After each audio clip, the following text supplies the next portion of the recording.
Ko lang dito. Sige. Okay. Good. Kaya Pogs, ano lang, tagtayo na namin kasi sa All-Star. Ayun nga. Yun nga, kamusta lang kasi you're coming in as a replacement for Tyler. Kamusta lang yung, paano lang yung naging process? Tinawagan ka ba? Paano naging ano? Oo, una, tinawagan ako ng PBA. Nag-send sila ng letter sa akin. Yun nga, sinabihan ako na papalit ako kay Tyler. So, ano lang, sinabihan ko sila na injured kasi yung groin ko. Sabi ko kung makalaro ako, makatapos ako sa kalaban San Miguel.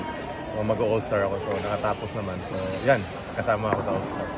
So, kamusta lang kasi I think this is going to be your fifth All-Star appearance. Kamusta lang? Sobrang blessed, sobrang saya kasi yun nga, magpabilang sa All-Star.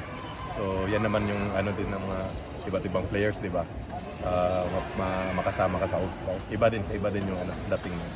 Medyo special ba to sa'yo ng konti kasi alam naman natin, pagka first All-Star mo to since coming back from that heart condition.